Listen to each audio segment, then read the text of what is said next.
AP, I know your daughter's significantly younger than I am, right? Hmm. So there's a two-pronged answer to that. So one, if you think your daughter does not know you well enough to know the curveballs you're about to throw at like her partner, I think you were severely underestimating your daughter. That's one. Two, money, marriage, and media. I will say that it worked because it has saved me more than once from marrying a man who is not equipped to be the man to lead me in marriage. So, yes, 1000%, it absolutely works because I will tell you one thing, no matter how much I have doubted my father in the process, that man has yet to be wrong. Yet to be wrong. To the point where now I am preemptively, as am still vetting men to be a husband, am like, okay, how's my dad going to think about this situation? How is my dad going to look at this person in the way that they're dealing with things? So he's still batting 1,000. Yeah, my father is still like that man has still yet to lose because I have not married a man who is not fit to be my husband. Okay, Baron. Can you all hear me? Oh, okay. Yeah. So, yeah, I wanted to speak to what the Inaz was saying. But wouldn't you think that is very, very counterproductive to actually coach a man to meet your father?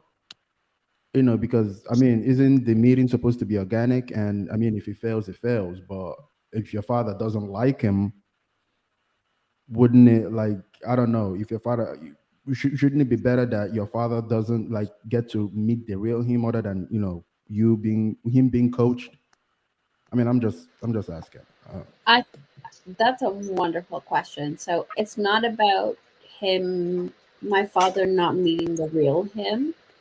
It's about like if this person becomes the person who's going to be my husband, who's going to lead my household, right?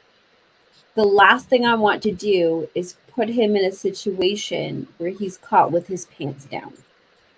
So Literally. I don't have to be I don't have to be married to him in order to be the type of woman that's going to provide him with a vantage point that he doesn't have himself naturally, right? I understand that my position as a woman is to see things that he may not be able to see and vocalize that. Whether he wants to take that opinion and adjust to it or not is on him as the leader of the relationship. But I don't believe that him leading starts at the point of marriage. I need to see that example before marriage, which also means that I need to conduct myself as a wife before marriage. So that means like, hey, listen, these are the questions my father is going to ask. These are the expectations that my father is going to have. Whether you choose to meet that or not, that's on you as a man. But you can never look at me as somebody who's engaged in a relationship with you and say that you left me in a position to be blindsided. That's my vantage point. So I'm preparing him so that he's not able to look at me and say that like you put me in a position where I'm going to look like a terrible person. You will always be prepared, whether I'm your wife or leading up to marriage, I'm going to be that person. It's just my nature as a woman who wants to be married, as a woman who wants to have a family, as a woman who wants to be led by a man. I'm always going to prepare you for the challenges that I know are coming ahead before marriage.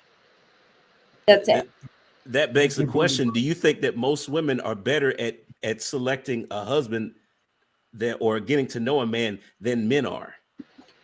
No. And that's why they still have to go through my father before getting to marriage. So But I got Right? you So, kind of talking about an exception then, right? Because no, if most no. women if most women most can't women don't really do that. yeah, Most if women most women don't can't do what you're really. doing, then that Yeah, is the exception. most women are not So doing it. so I wanna let me preface this, right? So there's two parts to that question. One is that a lot of women don't have a father that has been in their household from their birth until the age Even of those marriage, that do. right? That's one. Two is that not all women who have had a father have a father who is genuinely interested in the legacy of like building their partner, right? Not all marriages are healthy marriages. And I think that's the other part that we need to differentiate. I have, like, on this podcast, on every podcast that I've been on, my father has been a prime example of what marriage looks like for me. I aspired to have a husband who is very much like my father because my father was a positive male role model in my life. Not everybody has had that. As much as we emphasize two-parent households because they are significantly better than single-parent households, not every two-parent household is a healthy example of what marriage looks like. I have been fortunate enough to have that. And so I can turn to my father, and if my father says, I don't think this is the person for you, I can heed that counsel because he's demonstrated to me that he can be a healthy male role model. Okay, I got a All right, question. To some degree, let's I'm get the Bruce's brother before we go to the next, because he was Yeah. next. So, Oh, okay.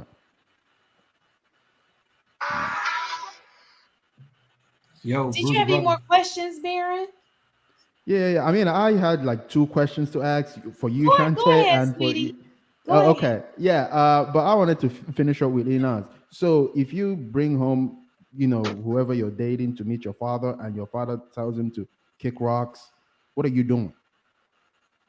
Because a lot of women say that they respect their father, they respect his opinion, blah blah blah. But when the rubber hits the road, they will pick that man over their father's advice. That's usually mostly what happens. I have not. I have never gone against my father's advice in terms of picking the right partner. And here's the thing, because my father is a protector, a provider, a professor, a man who's been married for almost 40 years, a man who's been successfully married and is happy in his marriage, which is also a difference. I'm not veering away from his advice. I might have conversations with him and say, like, hey, Dad, like, this is what I'm thinking. This is how things have changed. And we'll have a conversation about it because he still values my opinion, but he will still counsel me. I have yet, like, there are two men of all of the men that I've dated who've made it to actually being able to have a conversation with my father, both of which my father was like, I'm not really sure about these men. And both of them have made themselves examples as to why they will never be fit to be my husband. My father's yet to be wrong. Why would I go against his counsel when he's batting 100? He has a perfect score. He's 2 for 2. So he told you, okay, he's not sure about these guys, or you shouldn't be with those guys. What did you do, like, after he said that? Like, were you still We're dating gonna them? And then keep this going, y'all. Yeah, 'Cause so I'll make my answer really quick. So I have vocalized to my father of like, hey, Dad, this is why I think they would make for good husbands. And his answer to me, because my father is also the type of man who trusts the way that he's raised me, has been like, all right, well, let's allow time to show the both of us. Gotcha. And both times, he's been 100% right. That's how my father has been. He trusts me enough to like trust his raising of me, that he understands that like he's instilled the values of me to choose the right husband. He's just there to reinforce the decision or deter a wrong decision. That's it. Okay. Bruiser's brother, you're next.